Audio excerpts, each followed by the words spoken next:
Makasaysayang araw ka-coffee. Sa lahat po ng mga Pilipino, justice will be served sa pagkakaaresto dito kay Digong. At kinumpirma na po ng Malacanang. Ayan, nagsalita na ang palasyo. Ang Malacanang kinumpirma na ang ginamit po na warrant of arrest para mahuli itong si Digong ay galing po sa International Criminal Court o ICC. Hindi galing sa local court, hindi galing dito sa Pilipinas. Contrary sa pinapakalat ni Harry Roque, kung magsalita si Harry Roque, akala mo yung sasabihin niya absolute truth Kung magsalita, fake news yan. Imposible namang gagaling sa International Criminal Court ang warrant of arrest. Dito galing yan sa local court. Fake news yan, pinatulan pa ng media. May mga resibo, pwede nyo i-check sa mga post nila. Pinagtatawanan niya nila paano daw naman gagaling sa Interpol yan. Ayun, pahiya. Tingnan ninyo. Napahiya kayo ngayon kasi ang tatalino ninyo Akala nyo kayo pinakamatatalino. Akala nyo hindi kayo nagkakamali. Kung makapanlait kayo, pati mga vloggers, grabe ninyo laitin. Ayan, karma. Kinarma kayo. Masakit ang karma. Tumama sa inyo yung karma na pinaggagawa ninyo. In fairness, sa PNP, ang ganda ng pagkakaserve nila nitong warrant of arrest. Maayos. Hindi nagkagulo. In fairness din kay General Torre ng CIDG, magaling talaga tong si Torre. In fairness napakahusay ni Torre, dapat ma-promote siya, sana next PNP chief na. Kalmado, pinagtatawanan pa kanila, tinatawag pa nilang diwata Sige, insultuhin nyo pa. Pero kumikilos. Nagtatrabaho. Magrarally sila. Nakita ko sa post ni Harry Roque, inaantay nila kung saan sila magrarally. Sigaw kayo, sige punta kayo ng EDSA. Anyway, basahin natin ka-coffee itong statement ng Malacanang. Kinumpirma nila ka-coffee na galing sa ICC, yung warrant of arrest. Sige, basahin natin. At mamaya tingnan natin yung mga napahiya na nagsabing fake news yan at posible na manggagaling sa ICC yan. Statement, and I quote, "Kaninang madaling araw, natanggap ng Interpol Manila ang official copy ng warrant of arrest mula sa International Criminal Court." In fairness sa ICC, mautak ang ICC, hindi nila kinonfirm na may warrant of arrest. Pero ang intel ka-coffee, mabilis kumalat yan Nung paglabas pa lang ni Digong sa Hong Kong, alam na yan ng authority, may paparating na warrant of arrest.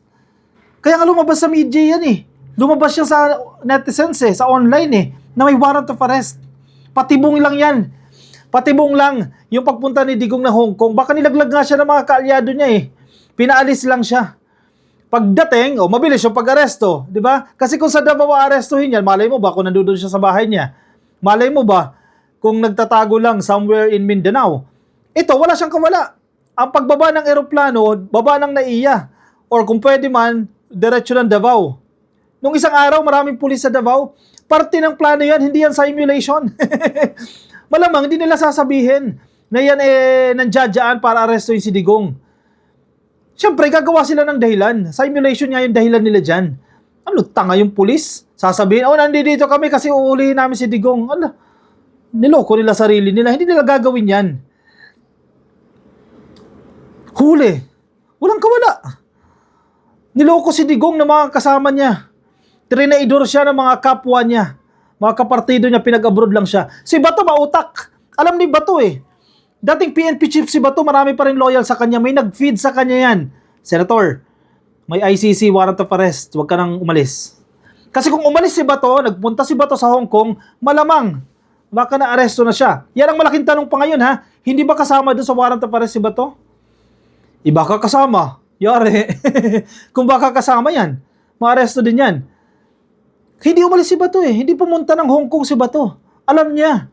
May nag-feed sa kanya na may warrant of arrest galing sa ICC. Pag pumunta ka dyan, baka dyan ka ma-aresto, di ka na makauwi. O dito siya. Safe siya dito sa Pilipinas. Ang tanong, habang buhay bang safe yan? Paano kung lumabas na rin yung warrant of arrest? And another question, what will happen next? Dadali na sila sa The Hague? Dali na sila sa Europa? Para simulan na ang hearing, ang pagdinig? Naku po, sakit sa ulo yan. Malaking problema yan sa kanila. Pero kay Digong, sabi niya, it doesn't scare me a bit. Habang hindi ako natatakot bahagya, pero yung pamilya niya takot na. Yung mga kalyado niya takot na. Kaninang madaling araw, teka, basahin ko muna yung statement ng buo. Napapakomento ako ng mahaba Kaninang madaling araw, natanggap ng Interpol Manila ang official copy ng warrant of arrest mula sa International Criminal Court or ICC. Ika-alas 9:20 ng umaga ngayong araw, today, 11 Marso 2025, ang dating Pangulong Rodrigo Duterte at ang kanyang grupo ay dumating sa Maynila mula Hong Kong sakay ng Cathay Pacific CX-907. Sa kanyang pagdating, inihain ni Prosecutor General ng ICC. Inihain ng Prosecutor General ng ICC. Wow, lumipad pa talaga papunta sa Pilipinas. Prosecutor General ng ICC, notification para sa isang arrest warrant sa dating Pangulo para sa krimen laban sa sangkatauhan. Ito yung crimes against humanity. Ever since, yan naman talaga yung dinidinig dyan sa ICC. Ang dating Pangulo at ang kanyang grupo ay nasa mabuting kalusugan at sinuri ng mga doktor ng gobyerno. Sorry, mamaya ako magko-comment. Basahin ko muna. Sinuri ng mga doktor ng gobyerno. Sinigurado na siya ay nasa maayos na kalagayan. Ang mga opisyal ng PNP na nagpatupad ng warrant ay tiniyak na may suot na body camera. Sa ngayon, nasa kustodiya na siya ng mga kinauukulan. Okay, daming facts. First, asaan si Digong? Nasa custody na ng pulis. Ang tanong, manlaban kaya yan? Sabi nila, may mga nagre-request, sana manlaban para matsugi. Sabi kasi ganyan yung style nila Ganyan yung style ng dating administrasyon Suspect lang, suspect. The way, si Digong ngayon, suspect. Chinugi ng laban. Pinalabas nila na ng laban. Sige, kayo nasa sitwasyon ngayon. Papaano kung gawin kay Digong yan? Papaano kung palabasin na ng laban si Digong at tsugiin yan? Kung hindi kayo maghurumentado? Magagalit kayo. Na-realize nyo ba yan ang panahon ni Digong? 30,000 cases. Ganyan yung nangyari. Nanlaban. Hindi naman pala yung 30,000 na yan. 30,000 yung natsugi. Pero marami dyan yung nanlaban. So kung gawin sa inyo yan, nanlaban din. Suspect pa lang suspect. Nanlaban. Hindi nyo binigyan ng due process nanlaban. Anong pakiramdam ninyo? Kayo na yung nasa sitwasyon ngayon. Karma, di ba? Ang tigas ng karma, Sa ngayon, nasa kustodiya na siya na kinaukulan. Huwag kayo mag-alala, nasa PNP na, may body cam pa. Don't worry, safe si Digong. Chinek na ng doktor ng ospital pero hindi nila matanggap yan. Doktor ng gobyerno, gusto nila, mga doktor nila mag-check. Kasi procedure naman yan. Once ma-aresto, syempre, physical exam ka dyan, check, kumusta yung sitwasyon, etc. Ang problema ngayon, bigla nagkasakit. Sa ilalim daw po sa medical procedure. Biglang may sakit si Digong. May article na nilabas itong Inquirer and they are quoting Senator Bongo. Yan, nasa Inquirer. And I read, Bongo confirms Rodrigo Duterte to undergo medical procedure. Aba, hindi simple yan Medical procedure yan. Kaya nagdala sila ng doktor, pero tinanggalan daw ng pass yung doktor. Naka-wheelchair na siguro to. Nakapangampanya pa yan Naka-cane lang siya pero baka naka-wheelchair na. Ang tawag dyan, yung nilalagay sa leeg, yung neck protector, para hindi ka, yung ginawa kay Gloria. Baka in 2 days time, may ganyan na rin. Don Duterte ally Senator Bongo said former President Rodrigo Duterte is scheduled for a medical checkup on Wednesday to undergo a certain procedure. Ngayon po ay Martes, so bukas daw po. So, hindi na pwede. Hindi na pwede. Nasa kustodiyan siya ng PNP. PNP magdadala sa kanya kung saan yung check-up na yan o anong procedure yan. Di ba? Hindi na sila. Hindi na siya malaya tulad ng kinagawian niya. Kasi malaya inabuso yung kalayaan. Nanggulo. May kaso pa yan inciting to sedition. Ni General Torre mismo. Nanggulo kayo Kinarma kayo. May schedule daw po yan na medical procedure. Go, the former chief executive's former close aide, made the disclosure in a Facebook live on Tuesday but he did not detail which procedure Duterte is set to undergo. Anong ooperahin kay Digong? Anong gagawin kay Digong? Biglang may sakit na ito. Dito po kami ngayon ni Dr. Agnes, Sisiguraduhin lang namin na maayos po ang kalusugan ng dating Pangulong Duterte. Okay. Huwag kayong mag-alala. Tinitiyak din naman ng palasyo, tinitiyak ng Malacanang, in fact sa kanilang statement, na-check na siya ng mga doktor. Baka 10 doktor pa nag-check niyan. Doktor ng gobyerno nag-check. At nasa maayos silang kustodiya. Huwag kayong mag-alala. Nasa PNP na yan. The senator is at the Ninoy Aquino International Airport awaiting for Duterte's arrival from Hong Kong. Kanina pa kasi itong article na ito, ka-coffee. Bigla nagkasakit na yan.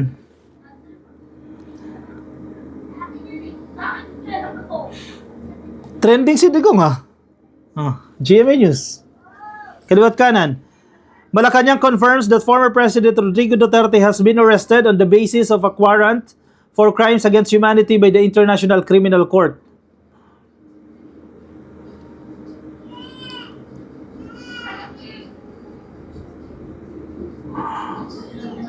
Naku po, masakit na sa damdamin ito Bilis bilis ng karma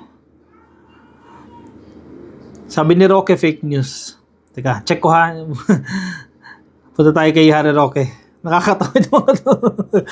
Fake news ba? Aray, nagulat kayo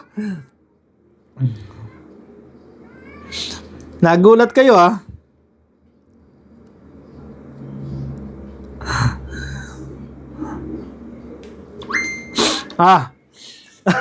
Supalpal si Roque dyan.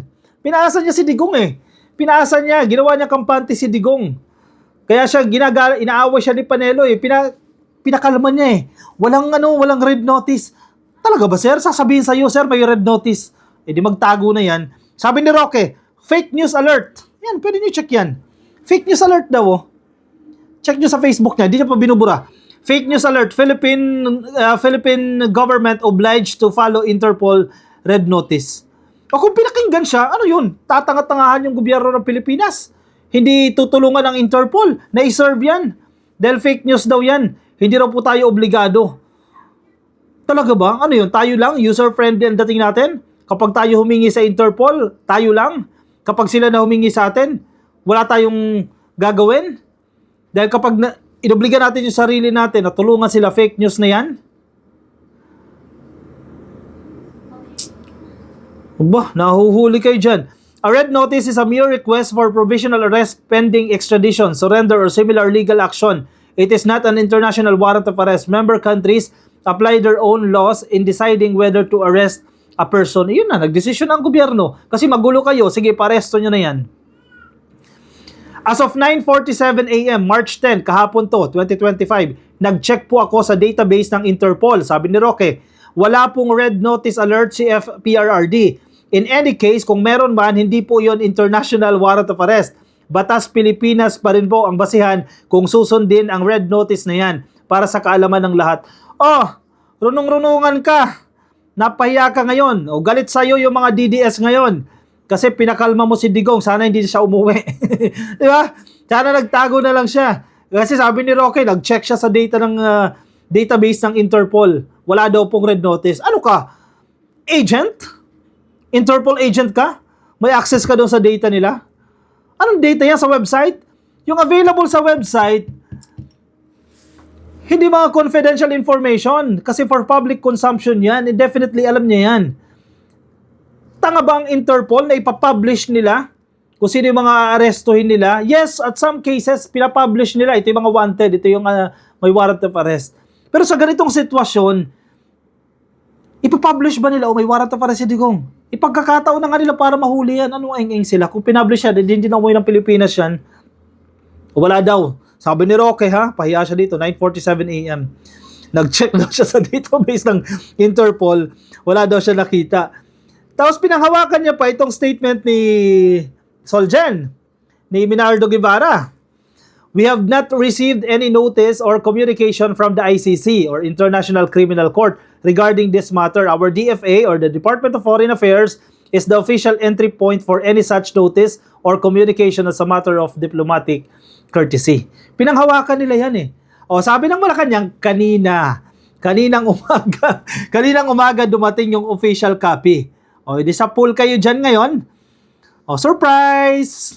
Pinakalma kayo ni Roque Kaninang madaling araw, natanggap ng Interpol Manila ang official copy ng warrant of arrest.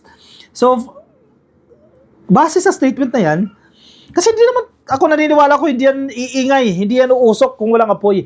Meron at meron yan, it's just that hindi pa official. So, kanina lang yung official. Diba? Kaya nga si Bato, hindi sumama sa Hong Kong, nakatunog yan eh. Tingnan natin kung ano pa mangyayari ka Coffee. Nakaantabay tayo kung ano pang development dito ka Coffee sa sitwasyon na ito. Manatili kayo nakatutok sa atin at tayo 100% nakafocus tayo ngayon dito sa balitang ito. As the story develops, bigyan ko kayo ng update. Make sure na nakafollow po kayo, nakasubscribe. Yung mga nasa YouTube ka Coffee, please make sure din nakasubscribe kayo dyan. And if you have comments, ilagay nyo po yung comment ninyo dyan para updated po kayo. Sige, pasamantala mo na ako magpapaalam pero nakabantay po ako. Nandito lang ako, nakabantay ako sa mga mangyayari pa. See you ka Coffee in my next video. Bye-bye.